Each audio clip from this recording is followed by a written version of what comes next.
Hi everyone, Catherine here from Inky Finger Cat, back with another 30-day Christmas card making challenge.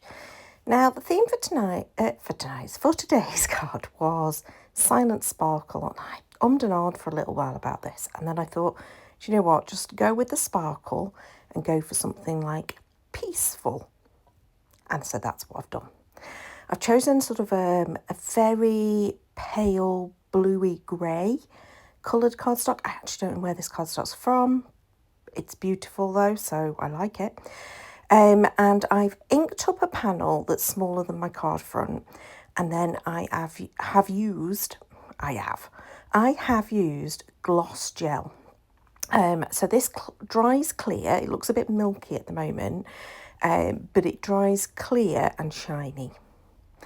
And I've used it with my new stencil that I bought at the weekend.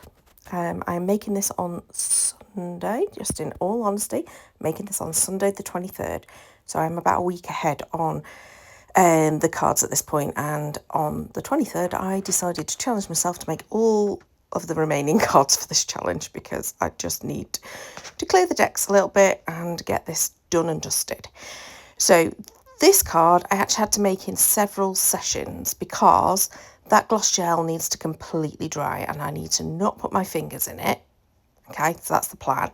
So I've got it set aside there, and I have already chosen that I'm going to use this wreath die cut. I don't think I own these dies anymore, so these are the last time you will ever see me use this particular wreath die cut, because I don't own it to cut anymore, sorry, and I had to cut some in advance. Now I am just adding in a little bit of blue to the bow using my Pro marker.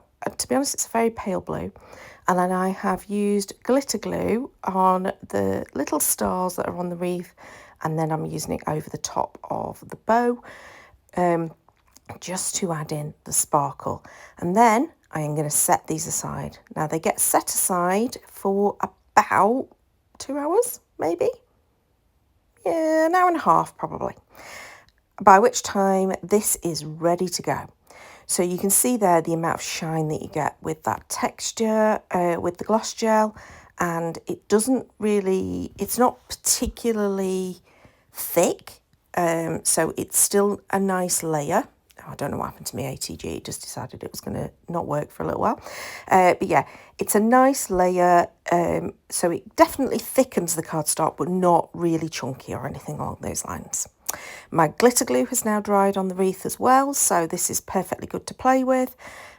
We all know I am a real sucker for putting my fingers in anything that's a wet medium and making a mess of it, so I was really proud of myself. What I actually did was just lifted the entire cutting board, moved it onto a different surface out of the way, and carried on working on the other cards that I had left to make for this challenge. I've then added in the piece die cut, which is from an old Stampin' Up set called Peace and Joy. That was already die cut, already ready. I raised the piece and the wreath up on some adhesive foam. Job's a good one. So dead easy card really. It's the waiting time for the drying for the glitter glue and for the gloss gel, but I really love how this looks. I love the bit of inking that I've done to the panel just to give it that differentiation in colour between the background, but a simple card. Hope you've enjoyed that. Thanks for watching. Till next time. Bye bye.